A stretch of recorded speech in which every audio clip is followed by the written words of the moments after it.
Hi everyone, I hope you're doing well. Welcome to The Help. My name is Pearl Ngube and I'm a social worker and also a child of God. We're still talking about Joseph. We still want to know what he did right and how he did it and what he did wrong and what we can do so that we don't face the same effects of his actions. And I've been talking about the people that impact our lives, the people that are in positions of authority.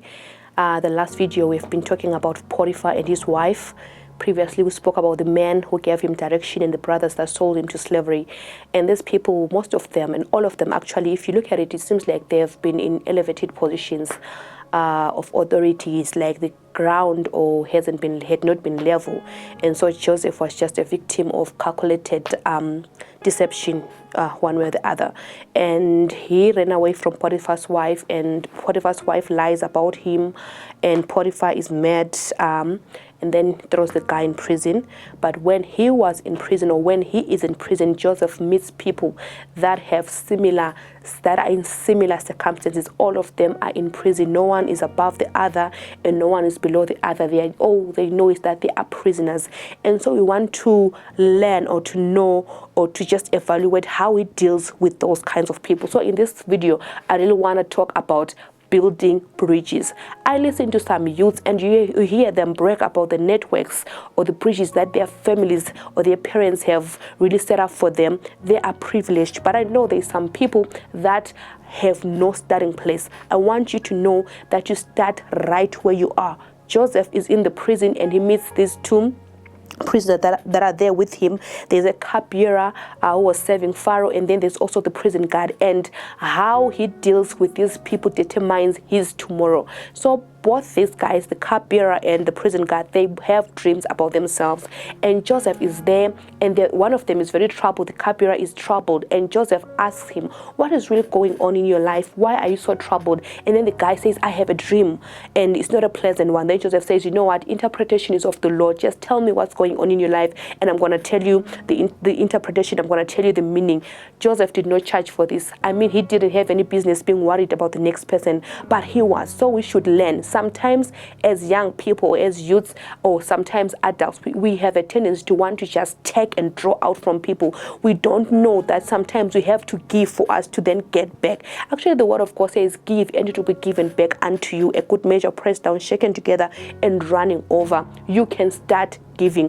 What are you giving? Joseph just gave his services. He's there and he says, I can interpret dreams. And so he interprets the dream. So he interprets the dream for the cupbearer and also for the prison guard. But I want to read what he says to the cupbearer. So he says, this is Genesis 40 verse 13. I'll read from verse 13. So he says, within 3 days, this is to the cupbearer, by the way. He says, within 3 days, Pharaoh will lift up your head and restore you to your position, and you will put Pharaoh's cup in his hands, just as you used to do when you were his cupbearer. Then verse 14, he says, but when all goes well with you, remember me and show me kindness. When all goes well with you, remember me and show me kindness. Mention my name to Pharaoh and get me out of prison. I was forcibly carried off from the land of the Hebrews, and even here I have done nothing to deserve being put in a dungeon. It's like that's Joseph opening up. He wasn't doing okay. He had been a victim all his life, but he still serves this guy, and he says, please, after you're out of here, I know this is going to happen to you. After you are out, please remember me, show me kindness. And you know what, his way out of the prison was that guy, because when that guy went back and was serving Pharaoh also had a dream, and this guy said, oh, I remember a Hebrew who was in prison, this and this happened to me, and he did 1, 2, 3, and then Pharaoh says, bring him out. And then Joseph goes and does the same thing. He interprets Pharaoh's dream, and that's how he becomes the prime minister in Egypt. So what's the takeaway for today? Learn to build your own bridges. Don't walk around acting like you're the victim. Yes, you have been victimized, we understand that, but you should learn to take charge of your life. build bridges from just the people that are around you. Learn to live well with people. Learn to serve. Learn to give whatever you have. There is nothing legal. I mean, like Joseph literally just interpreted a dream. He didn't give food, money, or anything. He just interpreted a dream, and that was his way out. So there is a lot of people out there that may be your way to your next level. But as long as you're serving, as long as you're not living well with them, you're going to be stuck wherever you are right now, and you're going to be complaining for the bulk of your years.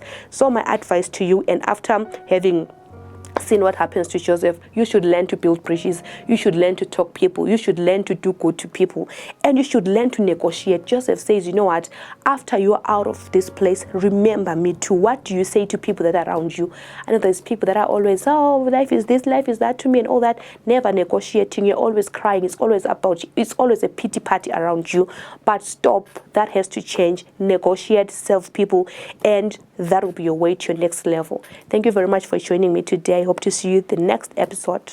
God bless.